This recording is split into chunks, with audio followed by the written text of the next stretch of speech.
Category बांटी है 18 से 30 में 48% एनडीए, 31 से 45 में 45% एनडीए, लेकिन जो सीनियर विमेन है उसमें महागठबंधन को 41% महिला, 1% का सिर्फ गैप है। 40% 60 से ऊपर में तो एनडीए को ही लीड है, क्योंकि वहां पर फिर से विधवा पेंशन वगैरह की बात आ जाती है, जो कि 3% की लीड है लगभग।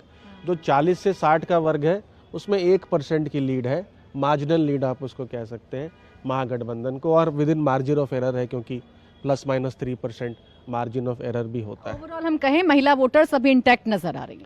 महिला वोटर्स अभी एनडीए की तरफ उनका झुकाव है, और जो नतीजा आएगा वो उस पर डिपेंड करता है कि कितनी मुस्लिम यादव या महागठबंधन को जो सपोर्ट करती हैं महिलाएं, या जो अदर्स को या जनसुराज को वोट करने की सोच रही हैं, उसमें से कितना शिफ्ट होता है एनडीए की तरफ on account of this scheme.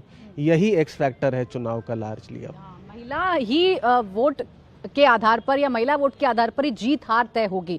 अब जो अमिताभ जी ने कही, इसी बात को अगर आगे बढ़ाएं तो क्या ऐसा बिहार में हमने देखा है, क्या ऐसा बिहार में पैटर्न हो सकता है कि वाकई में वो महिलाएं जो मुस्लिम यादव समाज से जुड़ी हुई हैं वो जेडीयू के योजनाओं से प्रभावित होकर जेडीयू के कैंडिडेट को वोट दे दें? और क्या ये वोट सिर्फ जेडीयू तक सीमित रहेगा, या जहां बीजेपी ने भी कैंडिडेट उतारे हैं वहां गठबंधन को मिल सकता है वोट?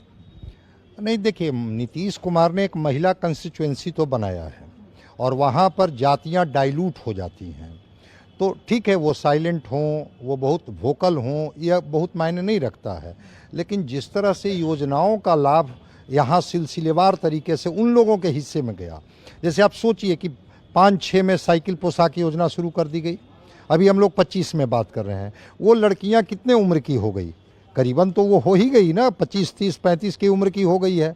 तो वो जो 30-35 की लड़कियां हैं वो योजनाओं से लाभार्थी हैं, और उनको लगता है कि ये सरकार हमारे हिस्से में चीज़ों को सोची। तो नीतीश कुमार जी ने क्रम वाइज जिस तरह से पॉलिटिकल पार्टिसिपेशन नगर निकाय में, पंचायतों में नीतीश कुमार ने दिया 50%, जो बिहार पहला राज्य इस देश में बना, तो वो जो मुखर होकर के, सशक्त होकर के जो महिलाएं निकली, वो जातियों से थोड़ा बाहरी निकली है। जो जाति का टेम्पलेट है, उस जाति के टेम्पलेट को वो तोड़ती हुई बाहर निकली है।